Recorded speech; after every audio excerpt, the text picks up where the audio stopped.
Welcome also from me. I'm really glad that you're here today, and we've got a really exciting topic. Strong in tough times. It's about the challenges that we have in times of Corona, maybe also our emotional needs that we have in these times, but maybe also topics like depression, etc. So I've got some very competent guests here, and on my left side is Elisabeth Schulz, and on my right side is Ferdinand Gershner. And Elisabeth does psychotherapy and counseling. And sometimes the words don't come out when I'm feeling a bit tense. So you do couple counseling. You've been married 31 years. You'd never say that. But I thought, I cannot believe it when I heard that. Thank you. So you have two wonderful sons. And hobbies, I know you really like riding tandem bicycles. I've seen you ride past me a few times. And you also do music together. You play flute and your husband cello. So if your husband, if I need some music, will you play for me? Yes, sure. So Ferdinand is a psychologist. He's not involved in black magic,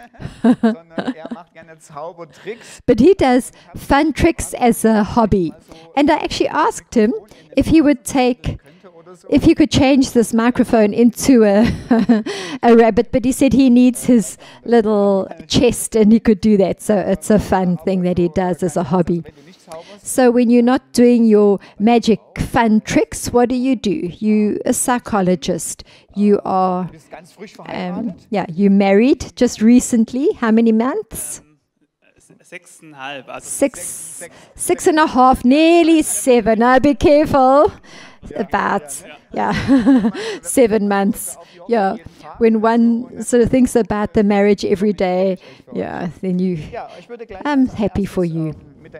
And also, I'm going to begin with the first question.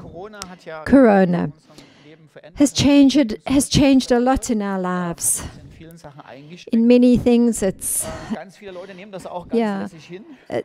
changed us. Some people cope with it, some people don't. So I'm more an introverted personality, and I've enjoyed the fact that not much is happening, but I know that there are many of us who, after a while, have not enjoyed this kind of atmosphere where things are not like before. There's an inner sadness. Some are irritated. Elisabeth, where do you think that these things come from? That some of us, whether it's Corona crises or others, we can cope with it and move on, but others can't. Yes, we are as a whole society, in a crisis. Das ruft Stress in uns hervor. It's actually, it helps, it doesn't help, because we come to the boundaries of what we can cope with. We find that we're in a different life situation.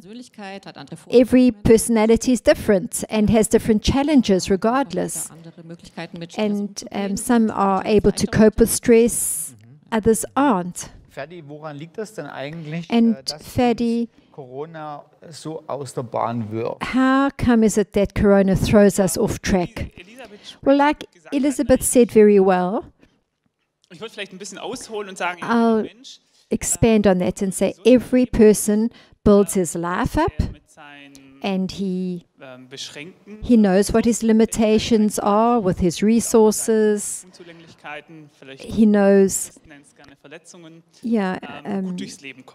and he knows what will hurt and what won't, and we try to remain in our comfort zones. It means that we seem to focus on good feelings and so on, and it's a healthy thing as well. But then Corona comes along, and our goals and our needs that we've always been able to focus on, we can't fulfill those things because we've been pressed on every side. And then it releases unpleasant feelings. Because that's okay, because these feelings actually show us something's not right. But then our longings and our needs aren't filled, and people feel like they're losing control, or they feel like they're not in control, their joy's going, their self-image, their self-control. These things start happening and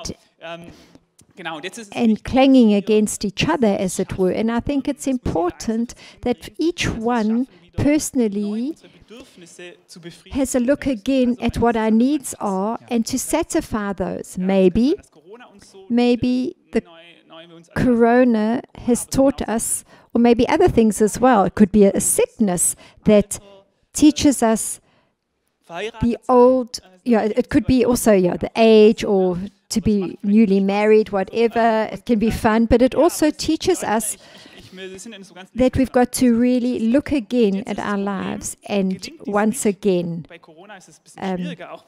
get like a refocus. And what's happened though with Corona is that we can't just be normal in reordering our lives because we're so limited.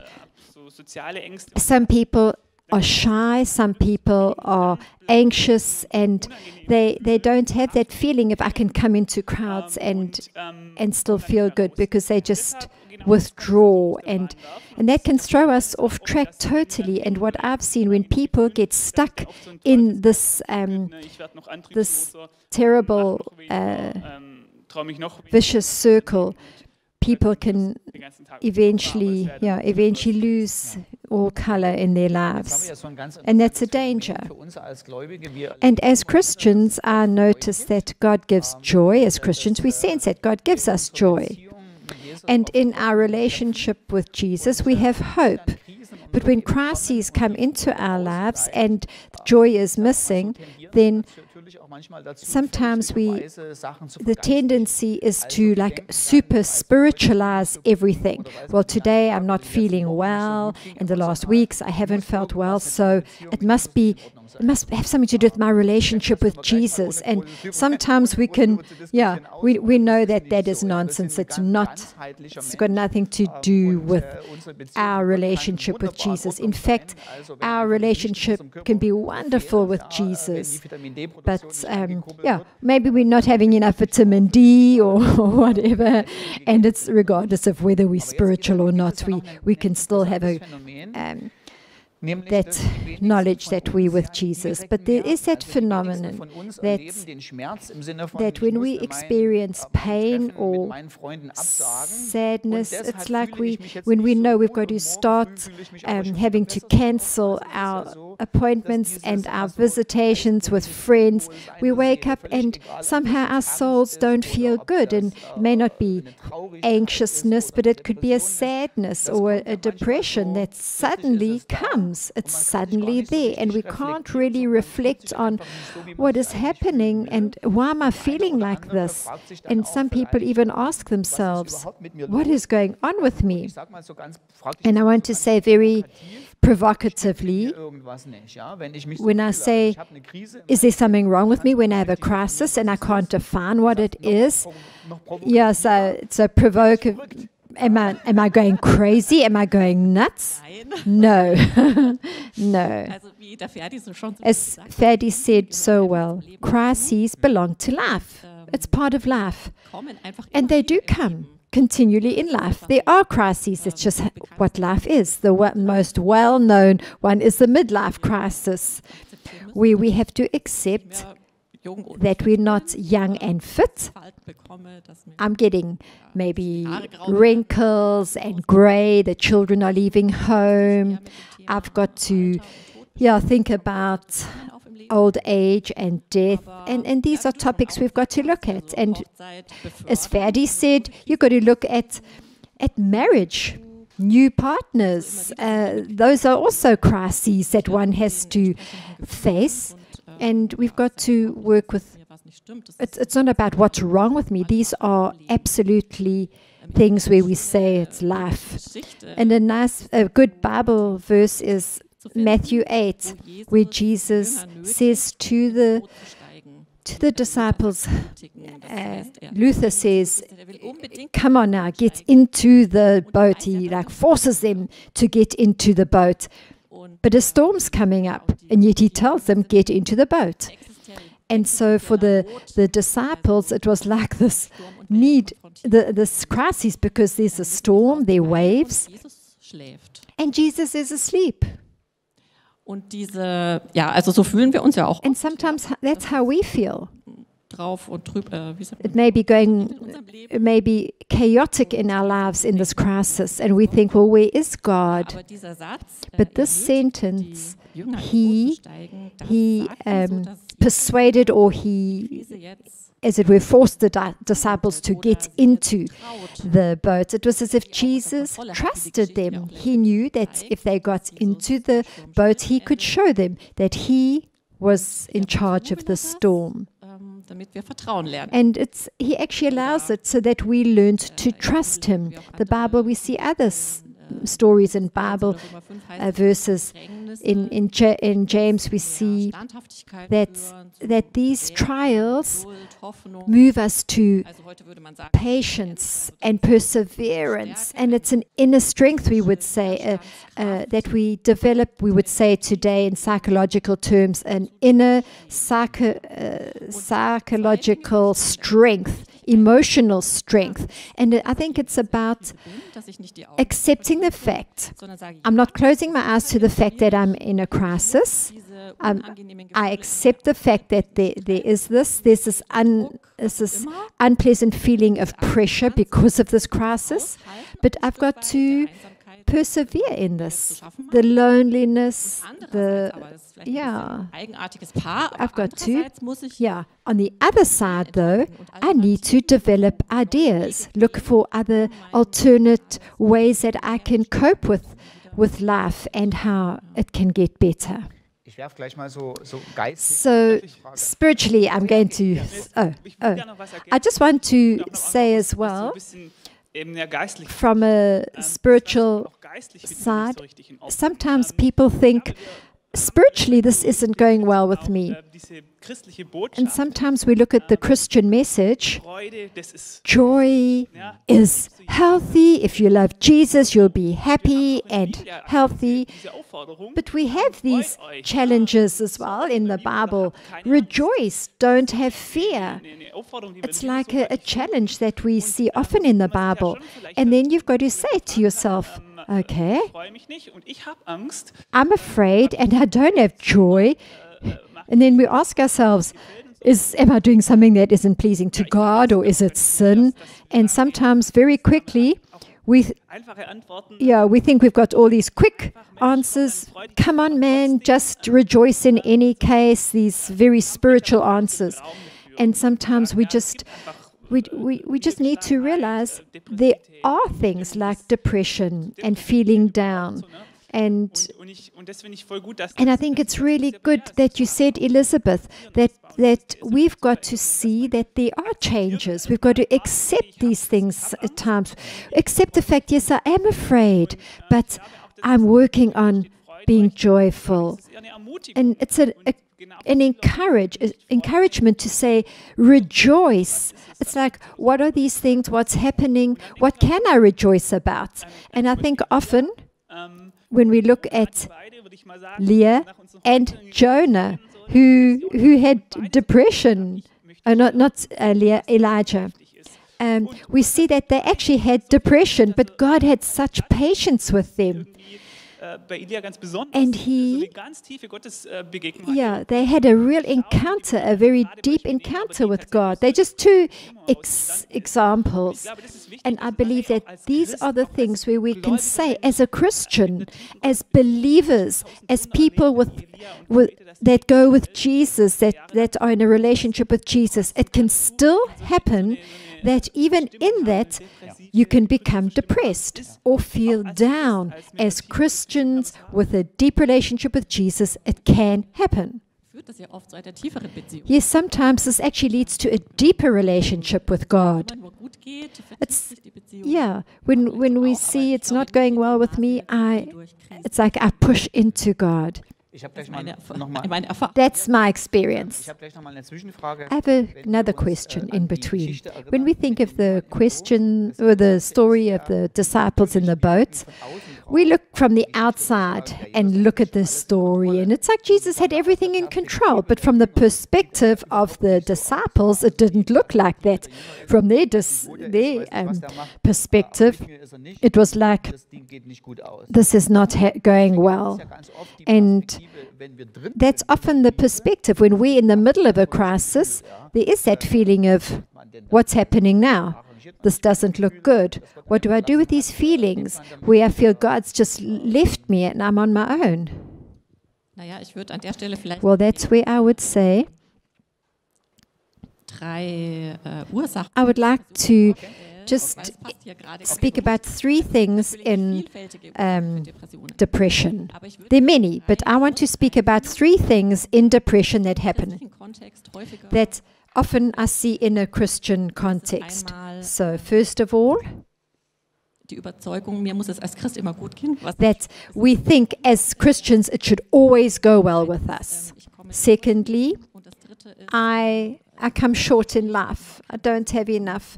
And then thirdly, I don't know how to set boundaries. So for the first point, when one thinks that as a Christian it should always go well with me because I have Jesus, then you have 2 problems there. Firstly, the first problem is it's not going well with me, I'm not feeling well, or feeling good, and then you start fighting against these feelings. And then you have a double problem, because then you get feel even worse, and you feel like it's getting worse and worse, and that leads to deeper depression. But we see with Jesus, there was the whole spectrum of feelings. Jesus said, in the world you will have troubles. And even in Gethsemane, look at Jesus, he cried. We see where Jesus also got angry, righteous anger. He had emotions, and the thing is, he knows these emotions, and he wants that relationship with me. So, and what is good is to know that God is not expecting a perfect picture of me. He wants to know the honesty of how am I feeling.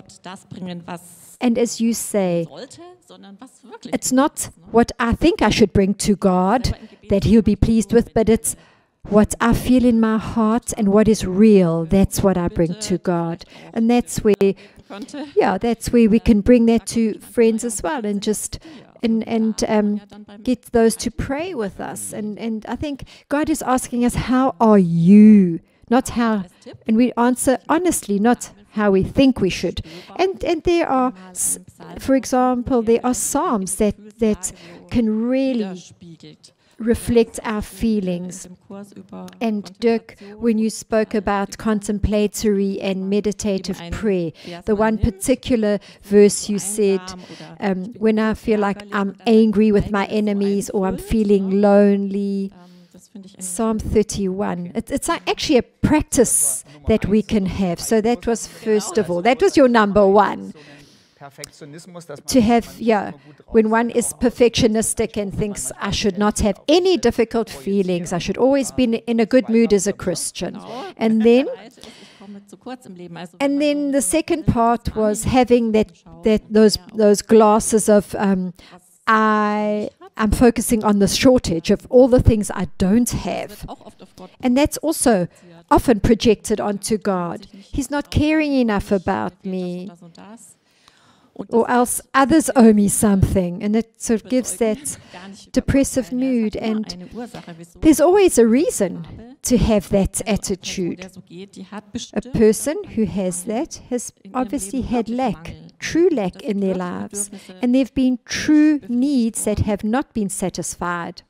But now we are adults, and I need to take on responsibility with my own life. That if I have a lack, I need to see where I can help, where I can get going. Maybe ask people to help, where I can be accountable, or where I can go for help. Jesus didn't take away from the disciples what they could do for themselves. Jesus hat nicht den Stein vom Grab gewälzt, Jesus hat nicht das Brot verteilt, didn't das gemacht, was nur er machen konnte. go and those different miracles. He didn't hand out fish and bread himself. He let the disciples do it, etc. I think that's a really good tip, because I see sometimes when we are doing counselors, people come for counseling, and then they say, please pray for me, in the expectation that when you pray for me, it's all going to be good. It's not that we're saying we don't pray.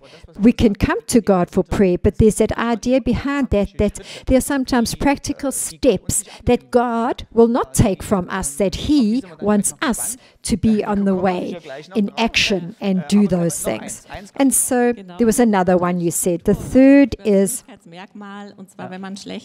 when one can't say no, where you can't set boundaries, and that can release that subliminal anger in us, that undercurrent anger. Yeah. So if you feel like you've always got to be loving and sweet and helpful with everything, but there are situations where I need to have that, as it were, a righteous anger and say no, or else be honest, where it's just too much, and where I can, when I'm continually like jumping into every crisis of another to try and help, that's where I start going into a depression myself, because I'm making myself smaller and smaller, having to try and meet everything else. And we see with Jesus, Jesus wasn't always, as it were, sweet and did everything. No, he confronted people. Ich finde eine interessante Geschichte. There was a very interesting story where Jesus said to one of the disciples, he was very loving, but then in another stage he was very strongly confrontational. And it's not easy to learn those things. Also in my practice, I have to deal with things like burnout and depression, and one has to learn, how do I set pace? How do I come to those boundaries but not go over them? How do I deal with conflict? We've got to learn those things. And as you said, crisis is often the thing where change needs to come. When I'm in a crisis or maybe burnout, that's where I've got to reflect, have a look, see what things are helpful or what things are actually damaging to me. Yes, and what I also feel really good, the way you've just said, you gave these three, I'm sure there are more than these three factors, but what I also find good that you said is to think about it. In Christian socialization that we're in,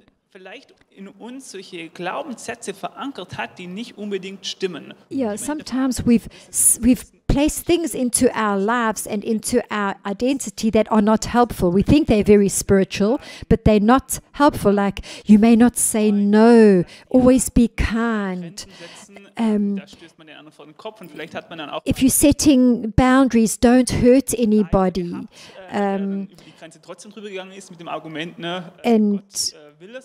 sometimes you need to actually extend yourself. And I think that, we need to say, how is it with me? For me, in just what I have as an anchor, especially in a crisis situation, I've got to be careful.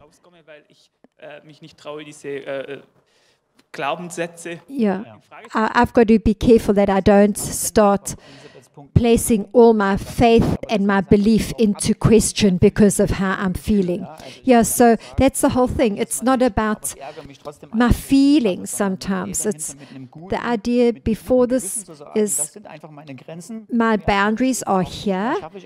I can't manage anymore, and I can do these things with a good conscience, and in my heart, no, it'll be fine. Of course, we can grow beyond those things, but we've got to say at certain points, I've come to my boundaries, and I can do it with a good heart and be able to set those boundaries. So what was important for me as a moderator is to ask the questions, but often I also have things that are burning in my heart.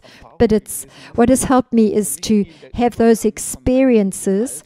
I remember when I moved over from my studies to real life work, and I had no mentors at that time, etc. And I had some real idealistic ideas and expectations. I was a super happy theological student. I loved that story about Jesus, and I believed it made everybody happy. And it made me happy, and with full excitement, I wanted to tell the whole church, but it didn't happen like I thought it would. There were suddenly different building sites or things in my life that I realized, building blocks that would topple down, and that's where I realized it's absolutely normal as a Christian to have those construction sites that need work on. And it wasn't about that God isn't there, but did I make a wrong decision? And there was a moment where even in my body, I had no more energy. I was lethargic. I went to a psychologist, and he gave me a piece of paper, and there were 40 questions, how I see my life. And amongst the questions, there was that one: do you think that God has left you because you feel the way you feel? And I just wanted to tick that little box, and I thought from my mind, no, but with my feelings, yes. And then it brought me to that feeling of, no, hold on, what I know from theology, it's got nothing to do with that. And it was such a release and a revelation for me. I know that He hasn't left me, but I'm in a crisis, and the feelings are part of this crisis. C.S. Lewis also talks about that. You're even getting more loving because I love C.S. Lewis as well. And he talks about this, and C.S. Lewis says, waves of life in this waves of life with God. He says He sometimes eludes experience so that I may learn to trust. If God is always experiential, trust is not necessary. Yeah, so if you know He's always there, then you don't need to trust Him, but it's in those times where you don't feel Him. Okay, I'm going to carry on from I don't feel good, but to I realize there's actually something worse. I feel like maybe it's depression. Maybe it's not. Yeah, maybe it's over a lengthier time that I feel depressed. And it's not about if I take a tablet I'll feel better, or do these 3 things, or what do other people say? Don't be so perfectionistic and you'll be better. What do we do? Yes, of course, we try and go to the source of the things. But there are a few tips of counsel that we would give. And this is what I want to hear from you. First of all, movement. Movement and getting into movement is very important. So, if the sun is shining, not like today, but if maybe in the afternoons, very practical thing, get moving. And then also get involved in positive things. In internet, we can have a look. There's even a list of enjoyable things we can do. just some tips on, hints on what we could do in everyday life. It's called a list of enjoyable activities. That you can actually Google that. And for that you need to build in some time. The problem with depression is, first of all, there is that you feel really down. And so you don't get those impulses, those things of, oh, let me do this or let me do that. And that's why sometimes you've got to actually plan this. Get into action. Get exercise. Write it down. Tomorrow I'm going to walk, I'm going to jog, cycle, whatever.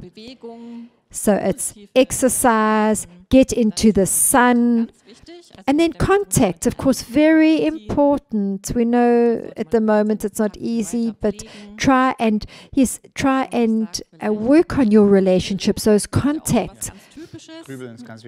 Yeah, and we've got to stop moaning. We've got to stop that cycle of moaning and whining and focus on the things. Yeah, focus on the things you're doing, whether you're cooking or whether you're baking. Enjoy the moment. Watch what you're thinking about. Watch your self-talk. Ferdi. Man hört einfach auf zu grübeln. Ja? Yeah, so stop trying to dig up things that are bothering you. I think that's the meaning of grübeln. Is she explained it a bit, but seriously, I know that where you get into that absolute, like that. Yeah, it's a terrible thing where you're in an absolute spiral of depression, and you start thinking about, you start digging up the past. What are all the things that I did that were bad in my past? You start digging up bad relationships. You start digging up things that have pulled you down, and we've got to break that through. And there are a few exercises we can say. What we can do is say, stop, I'm going to focus now, and let me focus when that sort of digging bad spiral comes up. We just say, just hold on. It's almost like making a contract with yourself, where you say, let me be constructive. I'm going to maybe say 100 minus 7. It's just to like focus suddenly on something else. Focus on a picture. Something that gets you out of that bad cycle. Because exactly, it's this whole feeling of depression or feeling down that pulls us into that vicious circle, that vicious cycle. Yeah, that's why I say, just don't stay lying in bed. Get up, do something. Go cook something. So it's like when you don't feel like doing it, it's like forcing yourself. Maybe you can even get a friend to phone you, and maybe you go on a walk together, or just a phone call. Yes, last week I read a very interesting article, and it was that they have been looking at the various reasons for depression in this pandemic. And 32% said it's because of the boredom, and the other say it's because time is being lost. So it's not because we're absolutely tired and overtaxed and overloaded. It's like we're bored out. But instead of thinking like that, we say that God is giving me this time that I can use. It's not wasted time. You know, as so many feel it's wasted time. No, look, do a dance course over the internet, or else learn about the stars, learn about the history of your city. It's a time that you can really use. My husband and I, we've been going to Duolingo, and we've been learning Polish. Also merkt man schon, jetzt haben wir so Fortschritte gemacht. And we've already seen we've made good steps forward. My daughter-in-law says you can even go horse riding, learn how to horse ride. Also man kann so viel eigentlich mit der Zeit. You can do so much. You can start new things in this time. Die Ausbildung hat immer gesagt, schade um die schöne Krise, wenn ein Ehepaar die Ehekrise nicht genutzt hat, um zu reflektieren, wie komme ich in I once heard someone say, one of my professors said, it's sad when in a crisis, as a married couple, you can't use opportunities to find something new. Use the crisis, use it to get strength, to develop stuff together. But I'd also like to ask you, could you add to this? What do you do? Not what do you do in a crisis, but at what point? Reichen die guten, nützlichen Hausmittel, die Elisabeth ja wirklich gesagt hat. Und At what point die auch wirklich notwendig do sind. those things that Elisabeth mentioned, Ab wann reichen die nicht mehr? Ab wann all these fun things, at what point, from a therapeutic side, aren't they enough? Yeah, that's a good question. What I could say is talk to someone. To try and just do everything on your own, it's very difficult. And that's why I just want to encourage everyone, if you sense there's depression, if you feel it's not getting better, it's so important to be honest with yourself and to speak with someone. If it's a good buddy, a friend, or your wife or your husband, or Jesus, to be honest and say, I am not doing well. These are my feelings, my honest feelings. And one is then able, maybe men more than women, men don't accept their feelings like women do. And yeah, just shortly, I just want to say the sickness of depression is where one just doesn't come into movement. Hopelessness. You have no desire to do anything, and then sleeplessness, insomnia, no libido, sexually, confrontational problems, suicide thoughts. These all come together from the illness of depression. And if that continues, if those things continue for about 2 weeks, most of the time we're talking about a depressive episode, and then that's where you can get help. You can get you can actually get help, free help. And you can get help. They are providing that. They'll probably get an appointment with a therapist. They can have a look where the it will be discussed. What are some of the solutions we could maybe give? Yeah, so as that's how I see it in those that where I do therapy. And so there are those that are going through this. It's really difficult at the moment because the therapists and psychologists are really overworked right now, and it's in Saxony. There's an absolute, it's so difficult to find an appointment with therapists and that. But then what I think you can actually just put your name on a list, or else there are telephonic therapists. There are different apps as well. There's a digital called Diga app. There are different apps that says Hello Battle. There are various apps that give ideas how to deal with depression and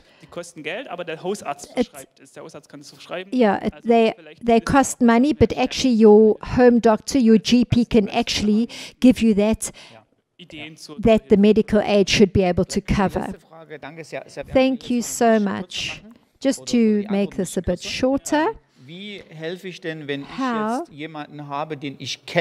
can I help if I'm not the one, but I've got someone that needs help? Every 5th person in Germany has had a form of depression. And maybe each one of you knows someone with depression. And absolutely, the first thing is listen, listen. Don't give advice the whole time, like, come on, you can't do this. Yeah, the main thing is listen. Take them for a walk. Take them to a sauna. Tell them, let's go for a walk. I'll come and I'll pack your bag for you. The thing is, sometimes the people just cannot even keep the friendship going, so you from your side maybe need to for that season. I just want to say something that's very important for all those that say, it's pulling me down, this is really bad. My life isn't as important as it used to be before, and I feel worthless, absolutely meaningless. And there's that feeling inside, and where you feel it's not worth fighting anymore, it's not happening, then it's important to say, don't give up. Don't give up. There's a God. He created you. He loves you. He's excited about you. He's got ideas and plans for your life. And your life is so precious that you need to fight for your life. It's worth it. Stay there. There is a future for you. And it's open. Your future is open. You need to know that there's a good future for you with God. A phenomenal conclusion. Ferdi, you said that so well. Just pray for us, please, in closing. Jesus, we thank you that you look at us with grace and love, regardless of how we feel in our hearts, regardless of whether we're joyful or we're mourning, whether we have anger or shame. You are there, and you sense our feeling. You take it seriously, and we can bring our feelings to you. Thank you for the Bible verses, for the Psalms, for your word where it talks about these things. And thank you, Jesus, that you look at us with love, and it's not for you a thing of you couldn't care less, but you come to us and you take us by the hand and you lead us towards yourself. And I pray for those that are in this meeting today, but those that are watching as well. And I pray that for those that, like with all of us, this burden of Corona, I pray that you would encounter each person, that you would come personally, that you would touch their hearts, that you would surround their hearts and their souls with your love, with your gentleness, that people would sense this touch from heaven, the way that Elijah in the Bible sensed your voice in the quietness, just a quietness. God, let each person sense you surrounding them, you there and you hear them.